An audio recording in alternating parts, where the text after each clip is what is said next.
Bravo, si vous êtes ici, c'est parce que vous êtes super ambitieux, vous voulez lancer votre propre application mobile. Vous avez sûrement une idée innovante, enfin j'espère que vous vous êtes un peu renseigné en faisant une étude de marché. Bref, dans cette vidéo, je vais vous révéler toutes les options disponibles pour vous faire réaliser une application mobile et surtout tous les tarifs, les prix, le coût chiffré. Je vais vous donner des chiffres concrets pour chacune des options que je vais citer et je vais essayer de n'oublier aucune option. D'avance, navré s'il y a un oubli, on pourra en parler dans les commentaires de la vidéo YouTube. Cette vidéo sera divisée en 14 parties, 14 chapitres. C'est parti! Chapitre 1. La différence entre natif et hybride. Ne quittez pas la vidéo tout de suite, ce n'est pas si lourd que ça à comprendre. Il existe deux grandes façons de développer une véritable application mobile. Première option, on utilise le langage de programmation choisi par Apple iOS et ou Google Android, à savoir Objective-C, Swift et ou Java. Donc là, c'est du développement pur et dur. Sinon, deuxième option, on passe sur du développement hybride qui va se baser sur une bonne vieille technologie qui est toujours dans le coup. J'ai nommé JavaScript et puis un peu d'HTML et de CSS pour structurer et styler tout ça. Si vous choisissez de faire du natif, première option, il vous faudra au moins un ou deux purs développeurs vraiment très doués. Et si vous choisissez de faire de l'hybride, deuxième option, il faudra vous renseigner sur des technologies un peu plus accessibles telles que PhoneGap, Apache Cordova ou mieux, un framework tel que Ionic. Ces trois technologies ont toutes la même base. Chapitre 2. Les App Builders.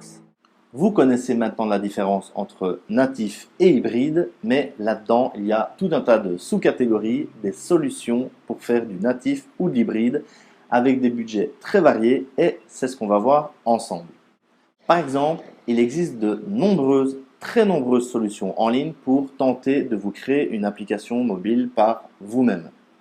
Impossible de vous citer toutes ces solutions en étant exhaustif, impossible de toutes les tester, j'ai autre chose à foutre, et donc impossible de toutes les décrire en détail ici, ce serait beaucoup trop long. Du coup, je vous en cite quelques-unes, un bon paquet qui sont souvent citées sur Internet. Après, c'est à vous de faire vos petites recherches. Citons HappyPie, Shoutem, GoodBarber, AppSheet, Business Apps, Swiftic, MobileCube, App Yourself et Siberian CMS. Bref, et ça, ce n'est qu'un échantillon de l'offre du marché. Juteux! Donc, avec un service de type App Builder comme GoodBarber par exemple, soit vous allez devoir créer une application vous-même, limitée en fonctionnalités, soit vous allez passer par une agence qui va utiliser le builder, mais il faudra tenir compte des limites de la plateforme. C'est-à-dire que certaines fonctionnalités avancées pourraient ne pas être disponibles au départ, ou certaines fonctionnalités ne pourraient jamais s'intégrer au builder, même avec de la bonne volonté. La plupart des app builders vous permettront de créer une application hybride HTML JavaScript qui sera un complément parfait à votre site web pour être référencé dans les stores.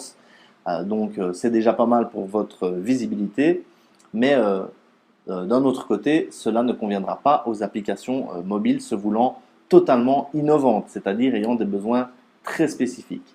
Mais, ça conviendra parfaitement, par exemple, si vous voulez créer une application vitrine, un peu statique, mais pas trop. Cela pourrait également vous convenir si vous pouvez vous contenter de créer un plugin qui va se greffer à l'API de votre app builder, à condition que votre app builder propose un système d'API suffisamment abouti, c'est-à-dire vous permettant d'ajouter votre propre développement personnalisé, votre propre code. Pour plus d'infos sur les app builders et les API, vous pouvez toujours nous contacter pour qu'on discute ou alors vous laisser un commentaire sous la vidéo YouTube. Niveau de budget, pour l'abonnement à l'App Builder, il faudra tout de même compter un minimum de 50 ou 150 € par mois pour continuer à héberger votre code source sur le Builder, pour les futures mises à jour, tout ça. Enfin, c'est une moyenne, donc environ 1000 € par an de frais fixes, mais ça reste à vérifier sur le site du Builder de votre choix. Après, évidemment, avec un App Builder, vous allez économiser énormément sur les coûts de maintenance, car avec du développement natif, il faudra faire appel à un développeur pour chaque mise à jour et ce, probablement pendant plusieurs jours de travail. En natif, on y passe rarement moins d'une journée. Donc voilà, perso chez Kim Communication, si vous avez un projet simple, on peut tenter de vous réaliser quelque chose de propre via un app builder. Ou en tout cas, ça ne coûte rien d'en discuter. Mais s'il vous plaît, si vous nous contactez et que vous souhaitez obtenir de la transparence de notre part, soyez transparent aussi sur le budget disponible de votre côté. Comme vous vous en doutez, on ne travaille pas gratuitement. Désolé. Chapitre 3.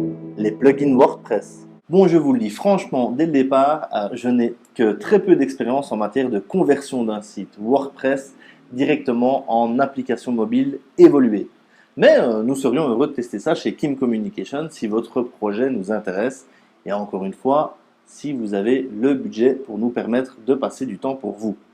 Désolé de le répéter encore et encore, mais vous n'imaginez pas le nombre de prospects qui nous contactent tous les mois avec des énormes projets d'application mobile avec 1000 ou 2000 euros de budget en poche. Non, personne ne vous fera la moindre appli mobile à ce tarif-là.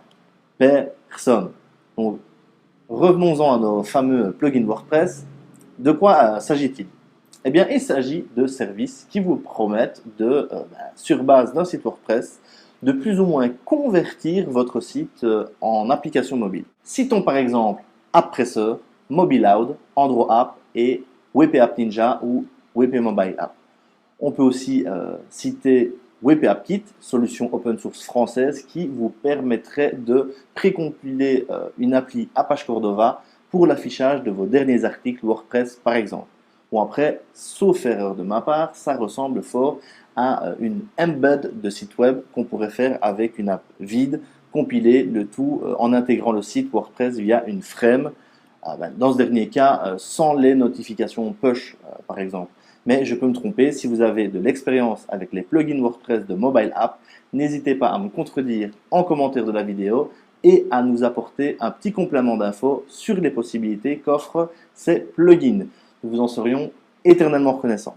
Alors, bien sûr, au niveau des tarifs, pour la maintenance d'une application mobile avec un app builder ou avec une solution WordPress telle que AppPressor ou MobileLoud, les coûts de maintenance seront évidemment plus faibles qu'avec un développement pur, car une bonne partie de la maintenance sera prise en charge par la plateforme, l'app builder ou le plugin WordPress, à condition qu'ils se mettent à jour régulièrement. Vérifiez bien que la solution choisie est toujours active. Donc voilà. Pareil que pour les app builders, si vous avez un projet relativement simple et du budget, on sera ravi d'explorer la piste des applis mobiles powered by WordPress dans les limites des possibilités de ces solutions, bien sûr. Si vous voulez aller plus loin que ces solutions faciles, il vous faudra un budget colossal, un budget significatif et passer par un freelance, une agence ou créer votre propre startup. On va en parler tout de suite et je vais vous donner tous les chiffres, les tarifs concrets. Chapitre 4. Petite astuce pour le développement pur, natif, hybride. Alors là, on va passer maintenant aux choses sérieuses en parlant du développement pur par un freelance ou une agence. Donc, mon petit conseil, pour commencer, n'hésitez pas à demander le tarif journalier du professionnel lorsque vous allez causer avec lui. Tous les freelances doivent pouvoir vous dire, voilà, mon tarif c'est 300 euros par jour, 500 euros par jour, etc. Cela va immédiatement vous donner une idée de l'échelle de valeur ou plutôt du tarif de votre freelance ou de votre agence. Et a priori, cela va vous donner un bon indicateur de sa position sur le marché, c'est-à-dire son expérience et la qualité de service à prévoir si tout va bien. Ensuite, si les professionnels évaluent votre projet à 30 jours de travail ou 50 jours de travail, il sera facile pour vous de vous amuser avec des calculs, par exemple, en multipliant les jours par le tarif journalier. Ça vous permettra d'un peu vérifier la cohérence de vos devis.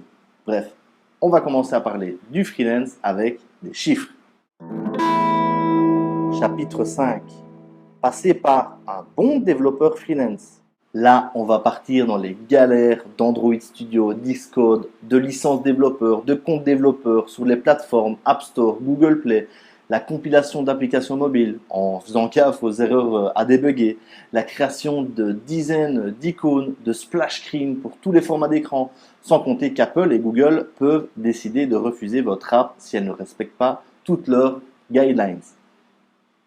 Bref, je suis conscient de vous décourager dès le départ, désolé, mais en même temps, il faut que vous compreniez que le développement natif et même hybride, c'est du gros travail bien, bien complexe, un travail qui prend du temps et donc qui a un coût.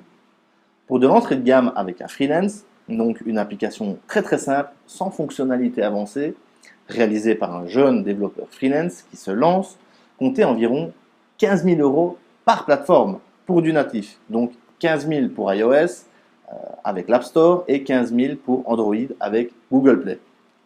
Donc ça, c'est pour démarrer et bien sûr, cela dépend fortement des fonctionnalités désirées, mais aussi de la complexité du design souhaité par exemple. Après, via ce type de profil freelance, vous pouvez aussi monter dans les coûts de développement 30 000 euros, 40 000 euros, voire plus en fonction du temps nécessaire à la réalisation de votre idée, c'est-à-dire en fonction des fonctionnalités désirées. Donc, gardez à l'esprit qu'en développement natif, il faudra au moins doubler le tarif du développement pour apparaître sur Google Play, Android, en plus de l'App Store d'Apple pour iOS. Après, si vous demandez aux freelance de faire de l'hybride via un framework comme Ionic par exemple, vous pouvez vous attendre à un budget 2 fois inférieur au natif. Donc par exemple 50 000 du côté natif et 25 000 du côté hybride. Ce sont des tarifs d'exemple. Tout ça, c'est sans compter que vous aurez aussi probablement besoin d'un back-end web, c'est-à-dire un tableau de bord pour administrer votre appli, par exemple un intranet développé en PHP avec Laravel. Chapitre 6. Les plateformes de travailleurs, notamment offshore. Petite parenthèse, je suis obligé de vous parler des plateformes de freelance délocalisées. On citera par exemple Upwork, Freelancer ou Fiverr. Vous allez trouver là-bas des freelances situés à l'autre bout du monde, en particulier des agences situées en Inde. Eh bien, croyez-en mon expérience, faire appel à ce type de solution est le meilleur moyen, selon moi, de jeter tout votre argent par les fenêtres, car dans de nombreux cas, même si le professionnel a un profil avec de très bonnes notes sur la plateforme, il ne va probablement pas comprendre votre projet à cause des frontières culturelles et linguistiques.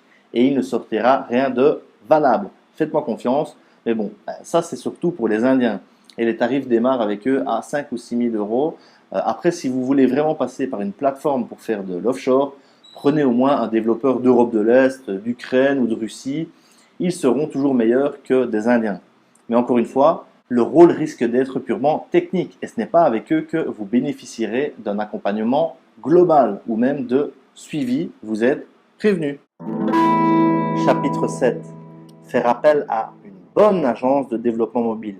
Alors, comment ça se passe si vous faites appel à une moyenne ou une grande agence de développement mobile bien structurée, c'est-à-dire une agence avec de nombreux profils tels que des designers graphiques, des développeurs, des spécialistes en ergonomie, etc.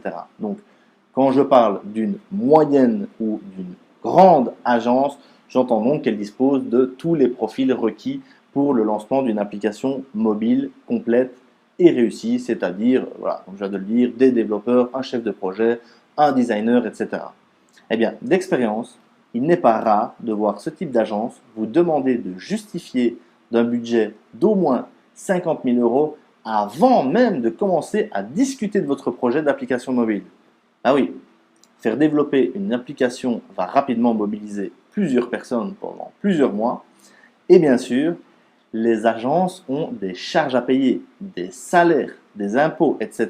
Et elles doivent bien sûr générer des profits. Chapitre 8. Petit conseil, démarrez doucement et ne cramez pas tout votre budget le premier jour. Donc voilà, que ce soit via un freelance ou une agence et quelle que soit la méthode de travail adoptée, méthode agile, MVP, donc Minimal Viable Product, tout ça, conservez aussi une enveloppe réserve pour couvrir toutes les petites fonctionnalités auxquelles vous n'auriez pas pensé lors de la rédaction de votre cahier des charges. Il y a toujours des petits imprévus avec tous les projets. Autrement dit, si l'on vous a remis un devis forfaitaire à 40 000 euros, il ne serait pas idiot de garder au moins 10 000 euros de secours pour les petites corrections et les petits ajouts. Faites-moi confiance là-dessus. D'ailleurs, j'ajouterais qu'il est pratiquement vital de démarrer sur une première version d'application épurée, donc avec uniquement les fonctionnalités essentielles pour être tout juste rentable. C'est le fameux MVP, une application qui correspond tout juste aux besoins de l'utilisateur, rien de plus. Voilà, vraiment, je vous conseille d'utiliser l'approche MVP plutôt que de tout faire développer dans la première version de votre app.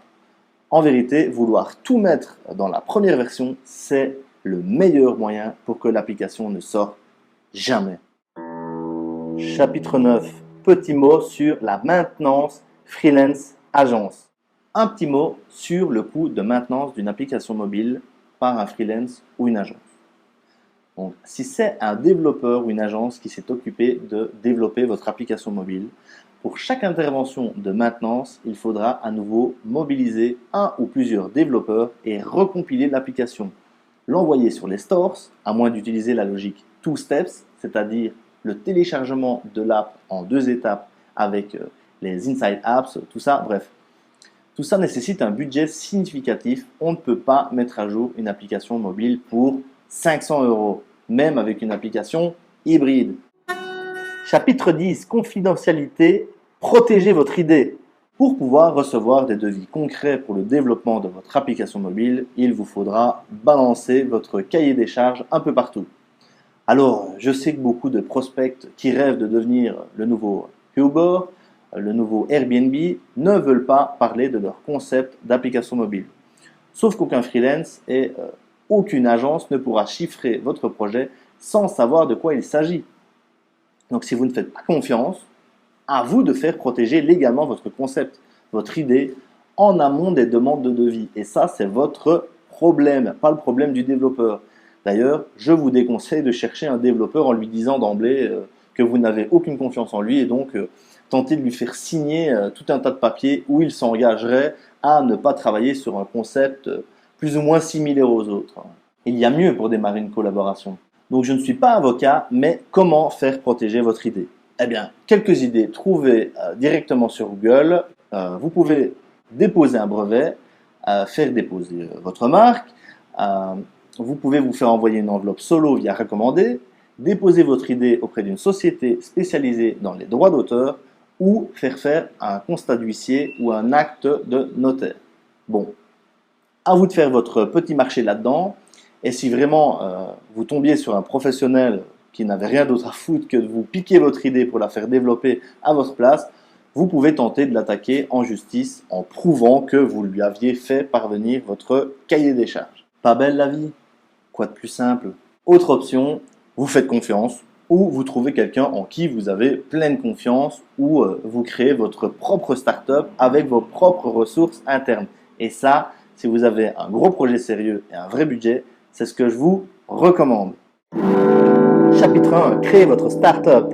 Donc, pourquoi et comment créer votre propre start-up pour lancer votre projet d'application mobile? Eh bien, tout simplement parce que pour une grosse application sérieuse et d'envergure, c'est la solution la plus optimale en termes de coût de développement, de coût de maintenance, de flexibilité, de rapidité de développement, etc. Vous imaginez bien que Uber ou Uber, comme on dit en français, Airbnb et Facebook n'ont pas fait appel à un freelance ou une agence pour lancer leur ambitieux projet. Tout ça a été fait en interne via leur propre start-up d'employés et d'actionnaires. Et je dis actionnaires car vous pouvez vous associer. Vous avez votre idée, vous trouvez un développeur, un commercial et un graphiste par exemple, je sais pas moi, et vous leur partagez des parts de la société par exemple.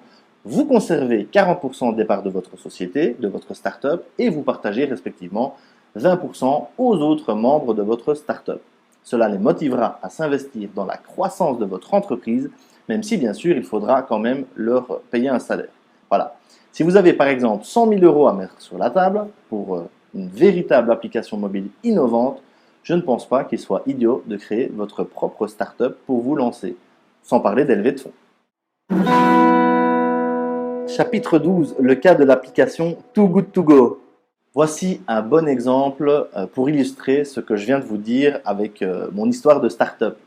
Ma compagne et associée Mélanie me parlait récemment d'une application mobile super innovante. Vous connaissez peut-être Too Good To Go. Je vous décris le concept de l'application de mémoire. C'est une application contre le gaspillage alimentaire. Vous savez peut-être que de nombreux marchands sont obligés de jeter les marchandises prêtes à être périmées. Prenons par exemple le cas du boulanger. À un moment donné, en soirée, il doit balancer tous ses pains à la poubelle, même si ils sont encore comestibles. Parce que, par exemple, le lendemain, il ne pourra plus se permettre de vendre de la marchandise qui a séché.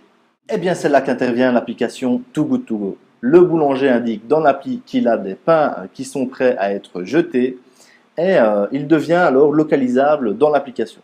À ce moment-là, n'importe qui ayant installé l'app peut venir chercher une partie de la marchandise à prix cassé. Enfin, je crois que c'est à peu près ça le concept, mais qu'il y a un système de panier, de colis que vous allez pouvoir aller collecter, une sorte de boîte mystère avec des produits qui étaient proches de la date de péremption. Enfin bref, si vous voulez en savoir plus, allez voir leur site web ou installer l'app Too Good To Go directement.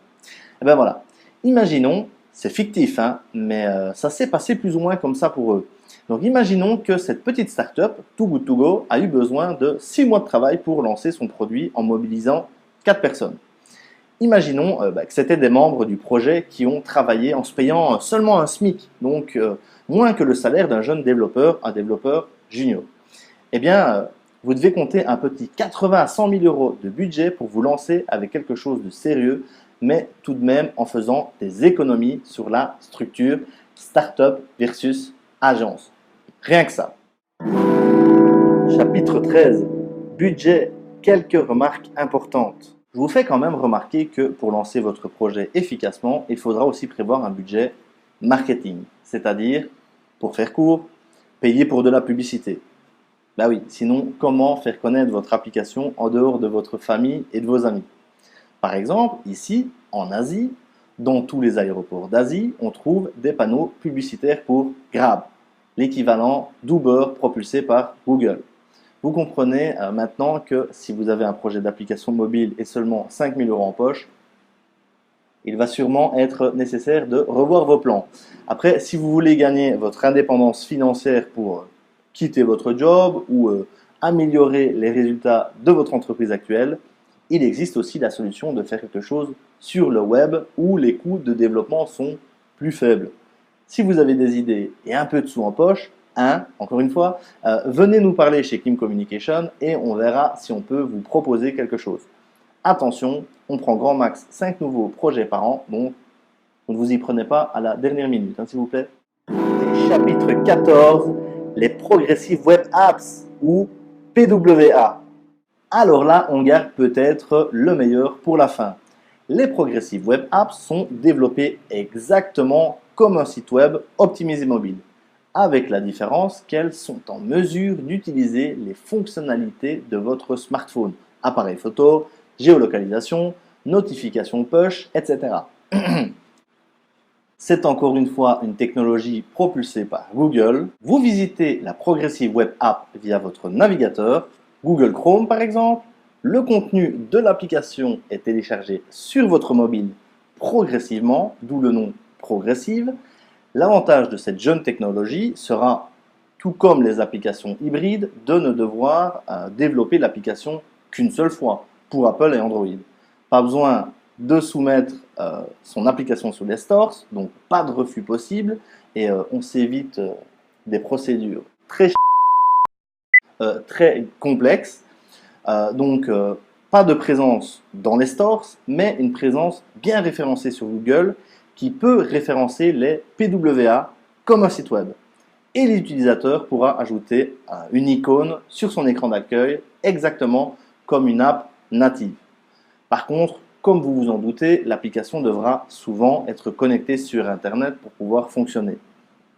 La technologie est encore jeune, on est encore loin de pouvoir faire autant de choses avec une PWA qu'avec du natif et je vous avoue n'avoir encore jamais testé de PWA moi-même en tant qu'utilisateur. Honte à moi.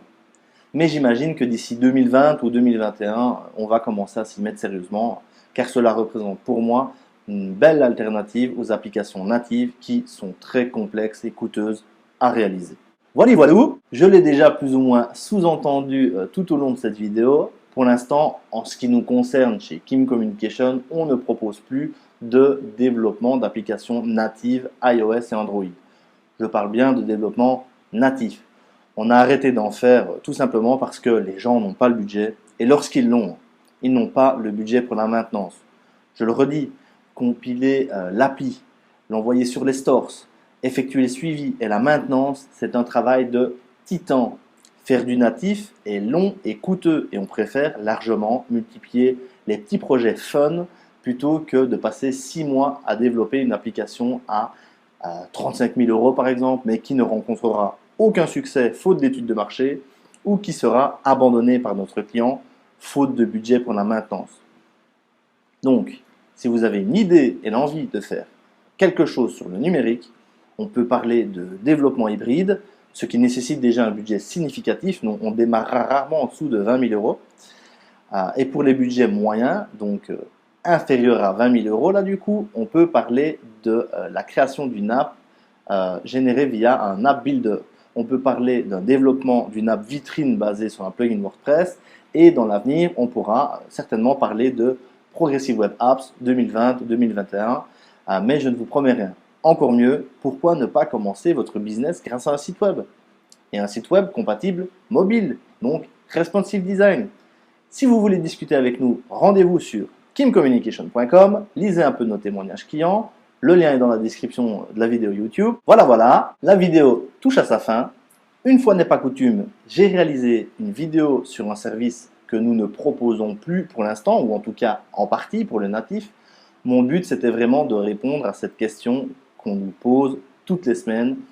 Combien coûte le développement d'une application mobile? Si vous n'êtes pas d'accord avec certains points que j'ai évoqués, laissez un commentaire sur YouTube, on en discute. Si j'ai répondu à vos questions, lâchez un petit like, pouce levé. Et si vous êtes très fâché parce que c'est beaucoup plus cher que ce que vous aviez en tête, lâchez un dislike, pouce baissé. Ça me fait toujours sourire. Abonnez-vous à ma chaîne. Cliquez sur la cloche si vous êtes une groupie névrosée. Laissez-moi vos questions et vos idées de vidéos en commentaire YouTube parce que je sèche. Merci pour votre écoute. Ciao!